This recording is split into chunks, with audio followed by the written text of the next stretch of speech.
الحمد للہ رب العالمین والعاقبۃ للمتقین والصلاۃ والسلام علی اشرف الانبیاء والمرسلین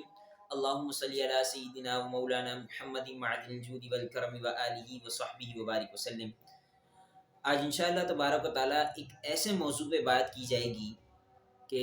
وہ موضوع بہت زیادہ عام ہے اور ایک طبقہ اس پر کافی عمل کر رہا ہے شدت کے ساتھ، اور باقاعدہ دوسروں کو ترغیب بھی دلاتا ہے۔ تو لہٰذا وہ موضوع کیا ہے؟ وہ موضوع رفع دین، نماز کے اندر رفع دین کرنا۔ نماز کے آغاز میں تو رفع دین ہے، یعنی جس کو ہم تکبیر تحریمہ کے لیے ہاتھ اٹھانا کہتے ہیں، لیکن نماز کے اندر آیا کہ رفع دین جائز ہے یا ناجائز، اس حوالے سے ہم حدیث پاک سنیں گے، اور اس حدیث پاک کے ضمن ایک واقعہ بھی سنیں گے، اور واقعے کے ضمن ایک حدیث پاک جو رفع دین کے منسوخ ہونے پر دلیل ہے وہ بھی سنیں گے انشاءاللہ۔ امام ترمذی نے اس حدیث پاک کو نقل فرمایا ہے ترمذی شریف میں، جو سیہ ستہ کتب میں سے ایک کتاب ہے ترمذی شریف حدیث پاک کی، کہ جو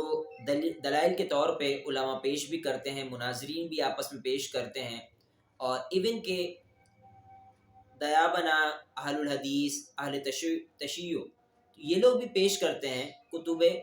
ستہ سیہ ستہ جو ہے ان میں سے احادیث پاک۔ تو امام ترمذی نے اس حدیث پاک کو نقل کیا، فرماتے ہیں قال لنا ابن مسعود رضی اللہ تعالی عنہ الا اصلی بکم صلاۃ رسول اللہ صلی اللہ علیہ وسلم فصلى فلم يرفع يديه الا مرة واحدة مع تکبیر الافتتاح۔ وقال الترمذی حدیث ابن مسعود رضی اللہ تعالی عنہ حدیث حسن۔ امام ترمذی نے فرمایا کہ ایک مرتبہ عبداللہ ابن مسعود رضی اللہ تعالیٰ عنہ صحابہ کرام علیہم رضوان کے سامنے، اور ابن مسعود رضی اللہ تعالیٰ عنہ نے ارشاد فرمایا کہ میں تمہیں حضور علیہ الصلوۃ والسلام کی نماز نہ بتاؤں کہ حضور کس طرح نماز ادا کرتے تھے؟ تو عبداللہ ابن مسعود رضی اللہ تعالیٰ عنہ نے نماز پڑھی، اور کس طرح کہ آپ نے آغاز میں تکبیر تحریمہ کے لیے ہاتھ اٹھائے اور اس کے بعد کہیں بھی ہاتھ نہ اٹھائے۔ تو امام ترمذی نے اس حدیث پاک کو حسن کہا ہے، اور یہ حدیث پاک اوتھینٹک ہے دو اعتبار سے۔ ایک اعتبار یہ جو بالکل واضح ہے کہ ابن مسعود رضی اللہ تعالیٰ عنہ نے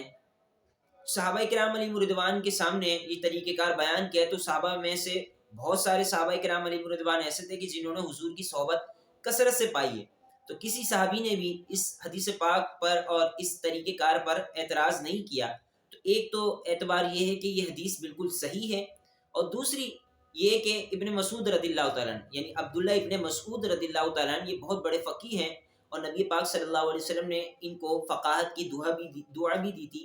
اور انہوں نے حضور علیہ السلام کی صحبت کثرت سے پائی ہے، تو لہٰذا یہ بہتر جانتے کہ حضور کس طرح نماز ادا فرمایا کرتے تھے۔ یہ بات یاد رکھیے گا، رفع دین پہلے جائز تھا، بعد میں حضور علیہ السلام نے اپنے عمل سے خود ہی رفع دین جیسے عمل کو منسوخ قرار دیا، تو لہٰذا اب رفع دین کرنا یہ منسوخ ہے اور ممنوع ہے، ناجائز ہے، پہلے جائز تھا۔ اس حدیث پاک کے تحت میں آپ کو ایک واقعہ سناتا ہوں امام اعظم اور امام اوزاعی رضی اللہ تعالیٰ عنہما کا۔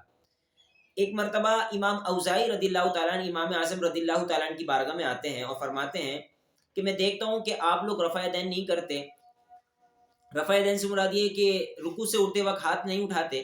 تو امام اعظم نے فرمایا کہ ہم نے کہیں دیکھا نہیں اس طرح کہ رفع دین ہو رہا ہو، تو لہٰذا ہم نہیں کرتے۔ اور پھر امام اوزاعی رضی اللہ تعالیٰ نے صحیح حدیث پاک سنائی کہ آؤ میں تمہیں صحیح حدیث پاک سناتا ہوں۔ امام اوزاعی رضی اللہ تعالیٰ فرماتے ہیں کہ میں نے بیان کیا حضرت زہری رضی اللہ تعالیٰ سے، یعنی امام اوزاعی رضی اللہ تعالیٰ نے روایت کیا حضرت زہری رضی اللہ تعالیٰ سے، اور انہوں نے سالم رضی اللہ تعالیٰ سے، اور سالم رضی اللہ تعالیٰ نے اپنے والد ماجد عبداللہ ابن عمر رضی اللہ تعالیٰ سے، اور حضرت عبداللہ ابن عمر رضی اللہ تعالیٰ سے روایت ہے کہ نبی پاک صلی اللہ علیہ وسلم جب نماز شروع کیا کرتے تھے تو نماز کے شروع میں بھی ہاتھ اٹھایا کرتے تھے، رکوع میں جاتے وقت بھی ہاتھ اٹھایا کرتے تھے، اور رکوع سے اٹھنے کے بعد بھی ہاتھ اٹھایا کرتے تھے۔ تو یہ امام اوزاعی رضی اللہ تعالیٰ نے روات کے ساتھ سند کے ساتھ یہ حدیث پاک بیان کی امام اعظم ابو حنیفہ رضی اللہ تعالیٰ کے سامنے۔ تو امام اعظم رضی اللہ تعالیٰ ارشاد فرماتے ہیں کہ امام اوزاعی سے کہ آؤ میں تمہیں سناتا ہوں صحیح حدیث پاک کیا ہے۔ امام اعظم فرماتے ہیں کہ میں نے روایت کیا حضرت حماد رضی اللہ تعالیٰ سے، اور حضرت حماد رضی اللہ تعالیٰ نے روایت کیا حضرت علقمہ سے، اور حضرت علقمہ نے روایت کیا حضرت اسود رضی اللہ تعالیٰ عنہ سے، اور حضرت اسود رضی اللہ تعالیٰ نے روایت کیا حضرت عبداللہ ابن عمر رضی اللہ تعالیٰ عنہ سے۔ تو پھر امام اعظم رضی اللہ تعالیٰ عنہ روات کے اعتبار سے حدیث پاک کو ضعیف کس طرح ٹھہرا رہے ہیں امام اوزاعی رضی اللہ تعالیٰ عنہ کی؟ امام اعظم کمپیریزن کرتے ہیں روات میں۔ امام اعظم رضی اللہ تعالیٰ عنہ فرماتے ہیں کہ تم نے پہلے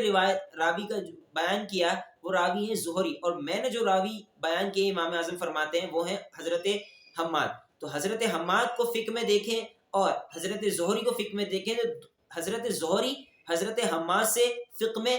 کے اعتبار سے کم ہے، یعنی کمزور ہیں۔ پھر اگر آگے مزید بڑھیں تو امام اوزاعی رضی اللہ تعالیٰ نے سالم رضی اللہ تعالیٰ کو بیان کیا روات میں، اور امام اعظم رضی اللہ تعالیٰ نے حضرت علقمہ کو روات میں بیان کیا۔ تو امام اعظم فرماتے ہیں حضرت علقمہ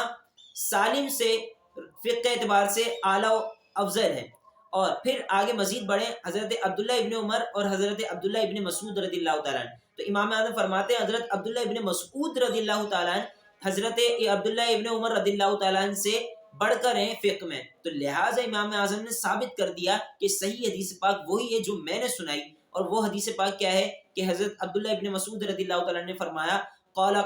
لنا ابن مسعود رضی اللہ تعالیٰ عنہ، جو امام ترمذی نے اپنی ترمذی شریف میں نقل فرمائی ہے حدیث پاک، وہ یہی ہے کہ ابن مسعود رضی اللہ تعالیٰ نے صحابہ کرام علیہم رضوان کے سامنے حضور کے طریقہ کار پر جو نماز تھی وہ بتائی، تو کسی صحابی نے بھی اعتراض نہیں کیا، اور ابن مسعود رضی اللہ تعالیٰ نے نماز کے آغاز کے علاوہ کہیں بھی ہاتھ نہیں اٹھایا۔ تو یہ امام اعظم کا اپنا موقف ہے، اور احناف بھی اسی موقف پر عمل کرتے ہیں جو بالکل صحیح اور اوتھینٹک ہے۔ اللہ کریم سے دعا اللہ کریم ہم تمام کو صحیح مسلک، صحیح مسائل سیکھنے کی اور اس پر عمل پیرا ہونے کی توفیق عطا فرمائے۔ دعاؤں میں یاد رکھیے گا۔ السلام علیکم ورحمۃ اللہ وبرکاتہ۔